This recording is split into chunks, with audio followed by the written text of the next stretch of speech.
You liar, congratulations on your retirement. Here's a little something to celebrate. With those words, he tossed a coffee bottle into my hand. It was an irrational gesture. You're 60 this year, right? Good luck with your next job, if anyone will hire someone your age. He must be genuinely happy to see me go. Well, let him have his moment. I'll do my best. So Terrence, you try your best too. My name is Michael Harris. I work at Monitor Corporation, and I'm turning 60 this year. The company mainly manufactures and sells LCD displays. After graduating from high school, I didn't have the financial means, so I joined this company right away. Whether it was because sales suited me, I was the top performer among my peers in my first year, and a few years later, I became the #1 customer acquirer. I even received praise from our clients, and I continued to be passionately involved in my work. However, naturally, there were people who didn't think well of me. For example, my boss, Terrence, who judges people based on their education. Hey, Michael, just because you only graduated high school, don't think you can slack off. When I was your age, my accomplishments were much higher. Oh, is that so? Of course, for a college-educated elite like me, that's to be expected. Be careful not to overstep, or you'll regret it.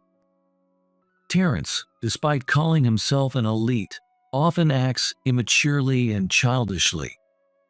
Since our first meeting, he singled me out, and making snide remarks against me is his daily routine. When I got married, he said, "It's unfortunate for a woman to marry a high school graduate," and when I had a son, he quipped, "I guess he'll end up a high school grad too." Maybe he was jealous because he's always been single. There are still many people who judge others by their education. I didn't want my son to go through the same experience, so my wife and I decided to save money diligently. Thanks to that, we were able to send our son to college. After graduating, my son got a job at a major trading company. So, from a societal perspective, my life might be considered fortunate. Even after that, Terrence continued to take out his frustrations on me, but I managed to endure and finally reached the age of 60. This company allows employees to work until 65, so I plan to contribute as a salesman until the end. Oh, my bad. While talking to a colleague in the break room, Terrence bumped into me. Moreover, he spilled the bottled coffee he was holding all over my clothes. Whoa, Terrence, this is too much. The suit I was wearing had a large brown stain from the coffee. I doubt it can be washed out. This is the worst. Hey, don't get mad. It wasn't on purpose. High school grads are really quick-tempered. It's such a problem. Education has nothing to do with it. Besides, Terrence, you've been spilling things on me for years. Last month it was a stack of business cards. Last week it was the contents of a trash can. And now coffee? You nitpick so much. Do you want an apology? Sorry. Terrence apologizes lightly. I've never seen him show a hint of remorse. Why are you even in the break room right after work started? Slacking off. That's a bigger issue. My colleague, who had been talking to me, looked away uncomfortably. We were in the break room because he needed my advice. I was just having a discussion with him. Our voices would have carried at our desks, so we came here where it's quiet. Terrence didn't like my response. He frowned and glared at me. You've always been so cheeky. What have you learned after working here for decades? I'm getting really tired of you. He made it sound like I was the problem. I looked down at my jacket and sighed. Anyway, I have a meeting with a client later. I'll go home, change, and head straight there. Yeah, sure. Another excuse to slack off, right? What? You plan to use my little coffee spill as an excuse to slack off, blaming it all on me. You really are such a terrible person. From the beginning, his accusations have been harsh, but this time I can't back down. It concerns the trust of our clients. It's also difficult to send someone else in my place. You've known for a long time that I have a meeting scheduled, and it's because of you, Terrence, that I need to go home. Whether it was intentional or not, I'm leaving now. I'll be back before the end of the day, I said firmly and left. The wet clothes clinging to my skin felt disgusting. I felt sorry for my colleague who had to end our conversation abruptly. Hey, don't get cocky just because you didn't go to college. As I was leaving the break room, Terrence grabbed my shoulder and forcibly stopped me. What more does he have to say? I haven't given you permission to go home. Are you defying your supervisor? You've gotten too full of yourself just because of your sales performance. Get back to your desk and work. So, you want me to meet our clients dressed like this? There's no one else to send in my place. I'll hand over my tasks to another employee, and I'll deal with the rest after the meeting. Is that a problem? I brushed off his hand as gently as I could and returned to the office. After quickly passing on my tasks, I went home, and my wife was shocked to see me. But she understood when I explained the situation and took care of my dirty suit. She's always been reliable. I quickly changed and just made it in time for my meeting with the client. The meeting went well, and the client was pleased, saying, "We look forward to working with you in the future." I owe my long career to good communication with our clients. It's genuinely gratifying to be appreciated for my work, and words of encouragement mean a lot. They motivate me to keep doing my best. I took a breather and returned to the office, finished my remaining tasks, and left just in time to catch the last train home, worried that my wife might be concerned. The next day, when I arrived at the office, I saw a crowd gathered in front of the bulletin board in the hallway. The board usually has posters and notices about company events, but it's rare to see so many people gathered around it. That's usually more like something everyone would just brush past without much notice. One of my colleagues noticed me and seemed unsure whether to say something. Did something happen? Curious, I approached the bulletin board.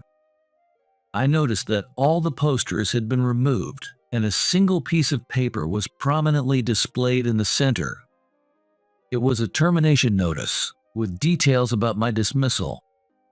What is this? Why was I suddenly fired?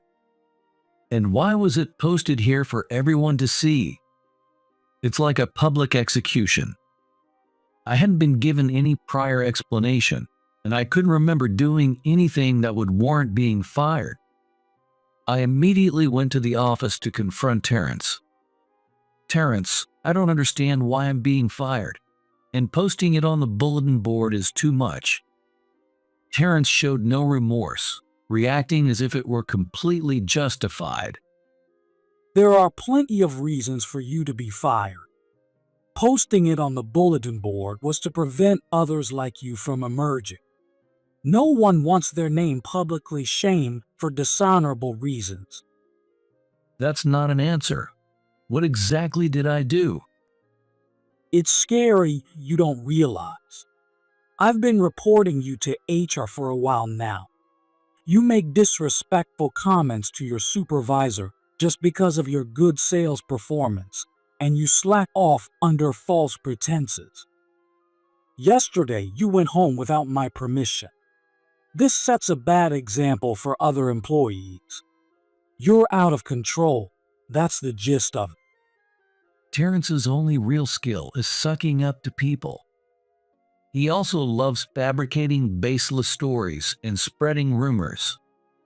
He's told people he couldn't go to college because he was a delinquent, and his wife is quiet because he intimidates her. He probably coerces clients into contracts too. I didn't think anyone would believe such stories, but apparently someone did. The head of HR is close with Terrence. If he took Terrence's words at face value, then I'm seen as a problematic employee. I thought it was absurd, but was too tired to fight. No matter how hard I worked, I was insulted by my boss and never properly evaluated by HR. Some colleagues protested my firing, but I didn't want to drag them into it. I accepted my dismissal and decided to leave the company. Originally, I had 5 more years until retirement. It just happened a bit sooner, and it's probably for the best. You liar, congratulations on your retirement. Here's a little something to celebrate. While I was gathering my thoughts in the break room, Terrence came in. He tossed a coffee bottle into my hand, claiming it was a celebratory gift. It was an irrational gesture. You're 60 this year, right? Good luck with your next job, if anyone will hire someone your age. He must be genuinely happy to see me go. Maybe he thought he could take all my clients and claim my achievements as his own. Well, let him have his moment. I'll do my best. So, Terrence, you try your best too. I replied with a smile. Terrence's face twisted for a moment, but I ignored him and left. 6 months after my resignation, I received a phone call. Around a month after I left, Terrence had called me repeatedly, blaming me for everything that went wrong. I ignored all of them since I had no obligation to listen. I assumed this call was the same, but when I looked at my phone, I saw it was from an unexpected person. It was a client I'd become friends with. Someone who often invited me out for drinks and treated me well. He already knew I'd retired. Really? Crystal Industries wants to hire me? Crystal Industries is a rival company of the one I left. I met one of their employees once and got a good impression of their professionalism and integrity. If I could work with people like them, I would love to. Last week, the client had gone out for drinks with an employee from Crystal Industries and mentioned my retirement. They responded by saying, "We'd love to scout him." That's wonderful news. Please tell my best regards to them. My wife seemed a bit disappointed when she heard I was on the verge of being rehired, but she cheered me on, saying, "Do your best." The 6 months I spent leisurely with her were very meaningful. The person who scouted me was Kevin Spacey, the sales manager at Crystal Industries. When I visited the company, he welcomed me with great enthusiasm. Michael, I've heard a lot about you from various people. Thank you for accepting our offer. The CEO will greet you later, and he's very excited as well. Thank you so much for picking me up after I got fired. I promise to work with all my heart. Once I started working at Crystal Industries, I landed several large contracts surprisingly quickly. While the quality of their products is excellent, my motivation was at an all-time high. Moreover, clients who were previously with Monitor Corporation started switching over to Crystal Industries. Their reason was, the products are equally attractive, but the quality of service is vastly different. We trust the company that Michael works for. Kevin was not just pleased but astonished, expressing his admiration. Since you joined, our sales have skyrocketed. Just looking at the numbers, we've grown about 5 times compared to last year. It's amazing that they let go of someone with your talent, that company has no vision. After experiencing this, I felt I should have made the move sooner. The current workplace doesn't judge people by their education. It's purely merit-based, for better or worse. However, it also offers a supportive and family-like environment, providing help to salespeople who struggle. When I trained new employees, they quickly started delivering results.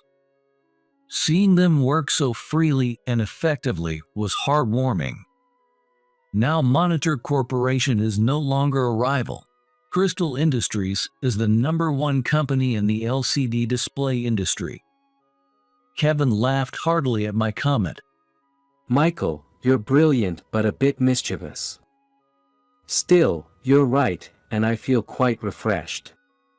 A few months after my job change, I started receiving a barrage of calls again. The caller was Terrence.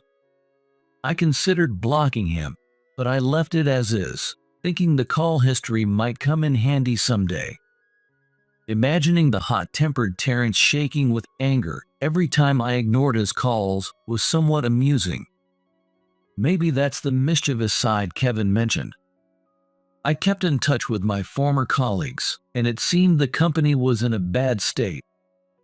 Sales were plummeting, and the employees' dissatisfaction was about to explode. Perhaps Terrence wanted to blame everything on me. In that case, I have even less reason to answer. A few days later, just as I was starting my workday, an unexpected visitor arrived. The receptionist called my name, seeking help. As someone barged in, there was no mistaking it. It was Terrence. Michael, our company is in ruins because of you. As expected, those were his words. At this point, it was almost a ritual. Terrence, an unannounced visit is very inconvenient. If you have business, please follow the proper procedures. Although, I'll still refuse to meet you. Shut up. Do you know what you've done? You're coming back to our company to work off all the damages for free. From his incoherent ranting, I could tell he had come here on his own accord. The receptionist was a new hire, so she probably couldn't refuse Terrence's demands. That's practically intimidation. What did I do wrong? I was fired by you. There's no way I'm coming back now. You stole our clients by joining a rival company, and now you act all high and mighty. You're nothing but a thief. We'll sue you for damages. His threats didn't faze me at all. Non-compete clause. I never signed such an agreement, and it's not in the company rules. I haven't done anything like poaching employees or leaking information, so you can't sue me for damages. Stop whining. It's annoying. You're a college graduate, but can't understand simple logic. Your company's sales started dropping right after I left. I joined this company 6 months after I left yours. Doesn't that suggest the problem lies with your company? Even so, it's a fact that our clients moved to you. What lies did you tell to attract them? Terrence's attempt to blame me for everything was pathetic. He must be desperate because his position is at risk. At that moment, Kevin stepped in to defend me. Terrence, he hasn't lied. We've heard from your clients. After he left, you sent your favorite employee to handle them, right? But his rude behavior during introductions angered them. Well, I thought it would be a good experience for a young employee. Kevin shook his head in disbelief at Terrence's response. He didn't understand the contract details or the product. On top of that, he tried to suck up to them by inviting them for drinks. Naturally, he couldn't gain their trust. Oh, We didn't invite you here, so please leave. They both hold the same position as department managers. Yet Kevin's presence and authority were on a different level compared to Terrence. Anyone could see they'd rather follow Kevin. As the tension rose, another man stepped in to mediate. Terrence, that's enough. It was Charles Brown, the president of Monitor Corporation. Charles often had health issues and was frequently hospitalized, especially around the time I was fired. He looked better now, suggesting his health had improved. Michael, I'm sorry for the sudden visit. I came to retrieve Terrence after hearing he came here. Sorry for the trouble. It's been a while, Charles. Are you feeling better now? Charles smiled kindly at my words. He had been the one to mentor me back when he was a department head. I'm fine now. However, I deeply regret what happened to you. While I was away, he mistreated you, and I didn't realize it in time. I apologize again. Appointing him as a manager was a mistake. Charles apologized deeply. Seeing this, Terrence realized the gravity of the situation and hurriedly made excuses. Charles, it's all Michael's fault. He stubbornly refused to come back, citing all sorts of reasons such as documents like oaths and past matters. How can you say that, Terrence? Have you ever considered how he felt after being unjustly fired? You must have manipulated the HR manager. This is a clear case of wrongful termination. If anything, he has the right to sue us for damages. Stop talking before you embarrass yourself further. Terrence, having incurred Charles's wrath, shrank and trembled. He couldn't say another word. Terrence. I addressed him. He looked up at me fearfully, and I spoke with a smile. It must be tough, but do your best. After that, Kevin managed to calm the situation down, and the commotion finally settled. Not only was Terrence held responsible for my wrongful termination, but he was also held accountable for repeated harassment towards employees. Before I resigned, a colleague had consulted me about issues related to Terrence. I advised him to gather evidence and file a complaint, which he did with the help of other coworkers. Desperate to restore his honor, Terrence's actions were too little too late, revealing his true nature.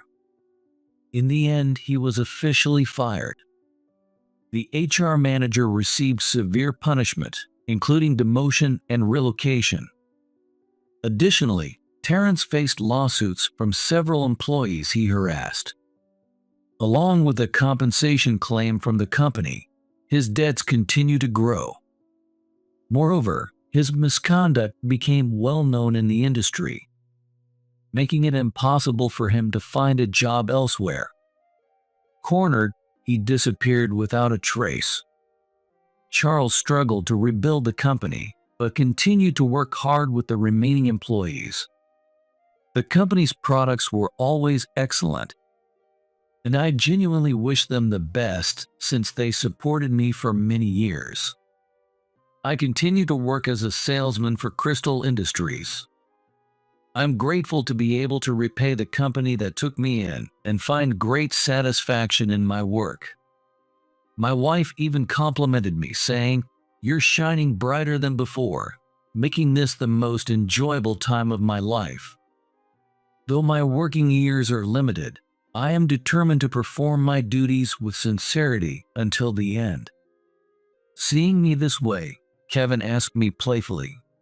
Michael, feeling good today? I responded energetically. Yes, I'm in top form.